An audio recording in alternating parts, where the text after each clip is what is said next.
السلام علیکم۔ وقف بورڈ پر مرکزی حکومت کے کنٹرول قائم کرنے کی سازش کے خلاف مسلم مذہبی قائدین نے شدید احتجاج کیا ہے۔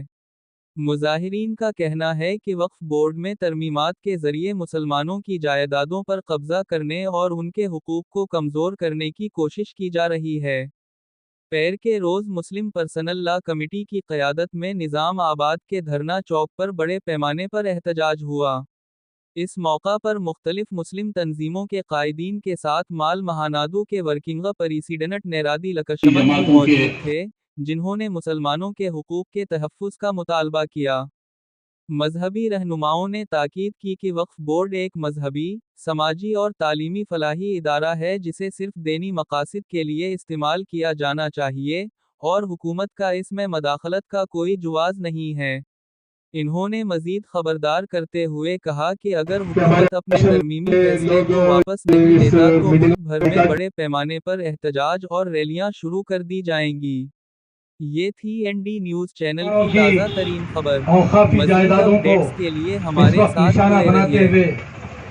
اوقافی جائیدادوں کو حاصل کرنے اور اس کو تباہ کرنے کی جو کوششیں کر رہے ہیں، اس اقدام سے روکنے کے لیے ہم یہاں پر جمع ہے، لیکن حقیقت واقعہ یہ ہے کہ بہت سے لوگوں کا کہنا ہے کہ پارلیمنٹ کے اندر یہ بل پیش ہو چکا ہے اور پارلیمنٹ اس ہفتے ہی میں اس بل کو پاس کر دے گی۔ اس کے جو نقصانات ہوں گے وہ آنے والے دن میں اس کا تعلق مسلمانوں سے ہے اور اس مسلمانوں کو بھگتنا پڑے گا۔ بہت غفلت ہے، یاد ہے کہ دلی میں ماہ پہلے وقت کو لے کر ایک بہت احتجاج کے سلسلے میں انڈین مسلم پرسنل رائٹس کے زیر اہتمام ایک اس اجلاس میں میں بھی شریک تھا۔ اس موقع پر سابق مرکزی وزیر اقلیتی امور جناب عبد الرحمان صاحب نے کہا تھا کہ یہ 2013 میں وقف بل بنایا گیا، اس وقف بل کے اس بات کی کوشش کی گئی کہ جو اوقافی جائیدادوں کے اوپر جو لوگ قابض ہیں، اگر اس قبضے سے دستبردار نہیں ہوتے تو ان کے خلاف مقدمات دائر کیے جائیں۔ بہت سے حقوق اور بل کے اندر 2013 کے بل کے اندر اوقاف کے سلسلے میں کی جائیدادوں کے سلسلے میں بہت سی چیزیں اس کے اندر رکھی گئی تھی، لیکن یہ حکومت ہونے کے بعد گزشتہ 10 سال کے درمیان انہیں اس بات کا احساس تھا کہ اوقاف کے ان جو جائیداد ہیں یہ قیمتی بیش قیمت جائیداد ہے، اس کو لے کر یہ فرقہ حکومت چاہتی تھی کہ اوقاف کی ان تمام جائیدادوں کو ہڑپ کرے اور جو اس میں بڑے پیمانے پر جو لوگ قابض ہیں ان قابضین کو اوقافی جائیدادیں ان کے حوالے کیے جائے۔ اسی مقصد کے تحت فرقہ پرستوں کے ایک منصوبہ بند ایجنڈے کے تحت یہ کام اس ملک کے اندر کیا گیا اور یہ بل کو لایا گیا۔ الیکشن سے پہلے بھی یہ قیاس کیا جا رہا تھا کہ اوقاف کا یہ بل آئے گا، یہ اس کی پوری تیاری گزشتہ 3-4 سال سے جاری تھی جو آج پوری ہونے جا رہی ہے۔ لیکن یاد رکھیے کہ ہم اس ملک کے اندر رہتے ہیں، جیسے کہ راحت اندوری نے کہا تھا کہ سبھی کا خون ہے شامل یہاں کی مٹی میں، کسی کے باپ کا ہندوستان تھوڑی ہے۔ انشاءاللہ صبح قیامت تک ہم اس ملک کے اندر اپنے دینی اور مذہبی تشخص کے ساتھ زندہ رہیں گے، ہم ملی حمیت اور جذبے کے ساتھ قائم رہیں گے۔ 1986 میں مجھے یاد ہے جب شاہ بانو کا کیس ہوا تھا تو اسی طرح کی ایک فضا پیدا ہوئی تھی، اور آنے والے دنوں میں میں سمجھتا ہوں کہ یہی فضا اس ملک کے اندر پیدا ہونے والی ہے۔ آج یہ چھوٹا سا مطالبہ، آج ہم یہاں پر جمع ہے، انشاءاللہ کل آنے والے دنوں میں ہمیں قربانی کے لیے تیار ہونا پڑے گا۔ میں آپ سے یہ عرض کرنا چاہتا ہوں کہ آج تک ہماری بہت سی جائیدادیں تباہ ہو چکی ہیں، لیکن اوقاف کا یہ جو بل آئے گا تو اس کے ذریعے سے ہماری وہ جائیدادیں جو ہمارے اسلاف نے ہمارے لیے چھوڑی ہے، ہماری نئی نسل کے لیے چھوڑی ہے، آنے والے دنوں میں اس کا حصہ باقی نہیں رہے گا۔ تو آج ضرورت اس بات کی ہے کہ آل انڈیا مسلم پرسنل لا بورڈ آنے والے سے کوشش کر رہا ہے کہ حکومت کو کوئی اختیار نہیں ہے کہ اوقاف کی جائیدادوں پر کوئی بھی ہاتھ ڈالے، اس لیے کہ یہ جائیدادیں مسلمانوں کی بھی نہیں ہیں۔ غور سے سنیے آپ، یہ جائیدادیں کسی شخصی جائیدادیں نہیں ہیں، یہ جائیدادیں جن لوگوں نے وقف کی ہیں اس اعتبار سے اب یہ اللہ کی جائیداد ہو گئی ہے. اس کو جو ہیش ٹیگ کیا گیا ہے، اگر آپ دستور کی دفعات سے واقف ہیں تو ہیش ٹیگ کیا گیا ہے کہ اس جائیداد کا اونر جو ہے آلمائٹی اللہ ہے. اللہ تعالیٰ اس کا کفیل ہے، اللہ تعالیٰ اس کا نگران کار ہے. اب مسلمانوں کو بھی اس کو بیچنے کا اختیار نہیں ہے. لوگ یہ سمجھ رہے ہیں کہ ہم مسلمانوں کو دبا دیں گے اور یہ اوقاف کی جائیدادوں کو لے لیں گے. اوقاف کی جائیدادوں کی خرید و فروخت کا اختیار مسلمانوں میں کسی کو بھی حاصل نہیں ہے، کیونکہ یہ آلریڈی وقف ہو چکا ہے. صرف اللہ چاہے تو جو چاہے کر سکتا ہے، لیکن بندوں کو اس کا حق حاصل نہیں ہے. ہندوستان کے دستور کی دفعہ 23 سے لے کر 29 تک اس بات کی ضمانت دی گئی ہے کہ اس نے مسلمانوں میں، اقلیتوں میں اور دیگر تمام طبقات کو مذہبی، دینی، سماجی، سیاسی اور اپنے فلاحی ادارے قائم کرنے اور چلانے کی اجازت حاصل کی. اب یہ مسئلہ صرف مسلمانوں کا مسئلہ نہیں ہے. غور سے سنیے، آپ کا مد مقابل اس کو کنفرنٹیشن کی بنیاد پر، جیسے رنگ اور نسل کی بنیاد پر تقسیم کرا رہی ہے. اس میں ٹائپ ہونے کی ضرورت نہیں ہے. یہ مسئلہ مسلمانوں کا نہیں ہے، یہ ہندوستان کے دستور، اس کے سنویدھان کو بچانے کا مسئلہ ہے. اس میں سارے لوگ شامل ہیں، ہندو، مسلم، سکھ، عیسائی، سارے کے سارے لوگ شامل ہیں. ہم ان سب سے اپیل کرتے ہیں. چنانچہ آج 17 مارچ کو جو احتجاجی دھرنا ہو رہا ہے وہ صرف نظام آباد چوراہے پر نہیں ہے، بلکہ ملک کے طول و عرض میں ایسے کئی ایک دھرنے ہو رہے ہیں جو اس بات کی علامت ہے کہ اس پہ اب صبر و تحمل کی بات نہیں ہوگی. ہم احتجاج کریں گے اور اس احتجاج کے ذریعے اپنی ناراضگی کا اظہار کریں گے. یہ ہمارا جمہوری حق ہے.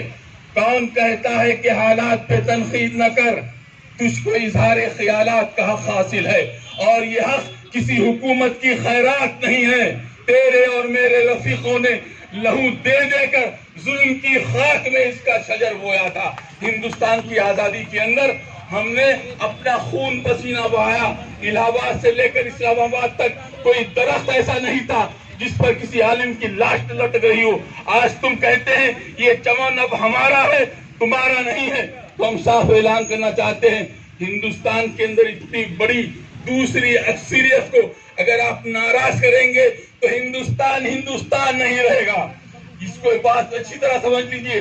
آپ جس طرح سے معاملات کر رہے ہیں ملک کے اندر، مال لنچی کے ذریعے ہو یا اوقاف کی جائیداد کو ہڑپ کرنے کے بارے میں ہو، وہ در حقیقت اس ملک کے مفاد میں نہیں ہے، اس ملک کے سنویدھان کے مفاد میں نہیں ہے.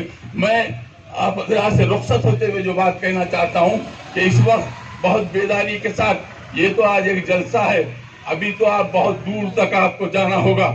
آپ کا مد مقابل ابھی جھکنے والا نہیں ہے.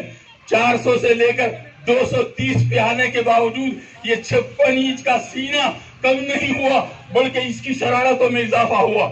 ہم درج کرنا چاہتے ہیں کہ اتنی بڑی تعداد کو مخالف کر کے تم ہندوستان میں سکون و امن کی زندگی نہیں گزار سکتے. یہ بات اچھی طرح سمجھ لیجئے. اور جو لوگ ریکارڈ کرنے کے لیے آئے ہیں وہ ریکارڈ کر لیجئے. دلی سے لے کے گلی تک ابھی تو کچھ لوگ جمع ہیں، آئندہ اور بہت زمانے میں جمع ہونے والے ہیں. بڑھتے ہی چلو، چلتے ہی چلو، بازو بھی بہت ہیں، سر بھی بہت. چلتے ہی چلو کہ اب ڈیرے منزل پر ڈالے جائیں گے. ہمارے صبر کا امتحان مت لو. اگر ہم لوگ صبر کرنے لگے اور صبر کے بعد اگر چیخنے لگے تو کوہرام مچ جائے گا اس ملک کے اندر. یہ بات اچھی طرح کہیے. میں ایک بار پھر شکر گزار ہوں ان تمام سیاسی جماعتوں کا، ان تمام مسلم فیصلہ بورڈ کی جو نمائندہ شخصیتیں ان کا، کہ انہوں نے آج یہ جلسہ رکھا ہے. آئندہ ایسے جلسے ہوتے رہیں گے اور اب اپنے احتجاج درج کراتے رہیں گے جب تک کہ ہم منزل پر نہ پہنچ جائیں. اللہ حافظ.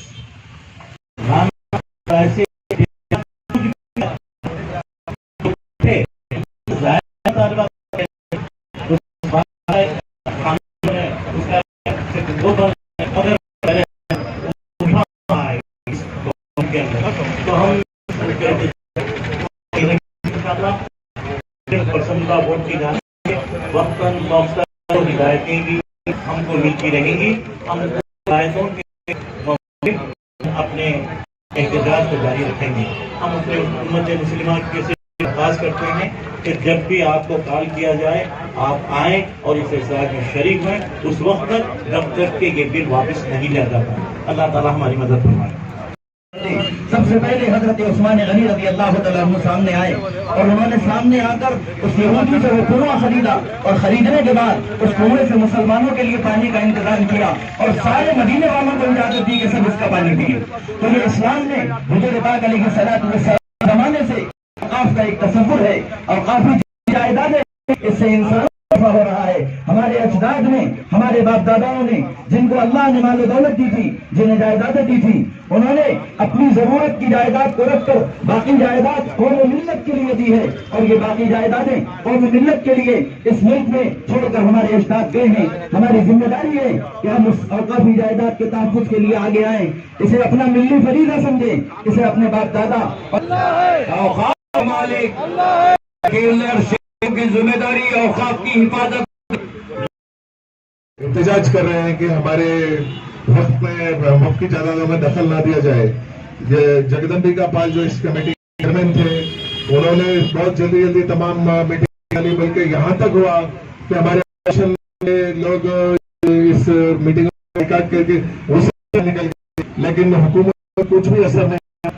لوگوں نے نعرے دیتے ہوئے ایک قسم کی تعارف دیتے جو ہمارے لیے ناقابل قبول ہے, اس بل کو پاس کرنے کی راہ ہموار کی, یہ ہمارے لیے ناقابل قبول ہے. تمام اس سلسلے میں احتجاج کرے. دو اشعار سے اپنے بات کا آغاز کرتا ہوں. یہ عشق اتنا نہیں آسان بس اتنا سمجھ لینا, یہ عشق اتنا نہیں آسان بس اتنا سمجھ لینا, آگ کا دریا ہے ڈوب کر جانا. یہ قدم قدم بلائے یہ سواد کوئے جانا, یہ قدم قدم بلائے یہ سواد کوئے جانا, وہ یہیں سے لوٹ جائے جن زندگی ہو پیاری. محترم حاضرین, مسجد فضلہ دونوں کمیٹی نے جو کوشش کی ہے اللہ کے فضل سے پروگرام کامیاب رہا ہے. یہاں پر اس بات کا تذکرہ ضروری ہے کہ اس پروگرام کو کامیاب کرنے میں نظام آباد کے اردو میڈیا کا جو سو بہت خاصا حصہ رہا ہے کمیٹی کے ساتھ ساتھ. تو میں اردو میڈیا پریس کلب کے سرپرست کی حیثیت سے تمام اردو میڈیا کا بھی یہاں شکریہ ادا کرتا ہوں. حضرات گرامی, وقت کے دو طرح کے مسائل ہیں. ایک خود ہمارے اپنے ملت کے اندر آستین کے ساتھ ہے جو وقت کی املاک پر غازیانہ قبضہ کر بیٹھے ہیں, جو ہزاروں کروڑ کی پراپرٹیوں کو اپنے دوست خاندانوں کے لیے محفوظ کر کے رکھے ہیں. میں کسی کا نام نہیں لینا چاہتا, ہر اسٹیج میں اس کی الگ الگ شکلیں ہیں, لیکن خود ہمارے اپنے آستین کے ساتھ ملت کے غداروں نے وقت کو تباہ کیا ہے, وقت کو تاراج کیا ہے.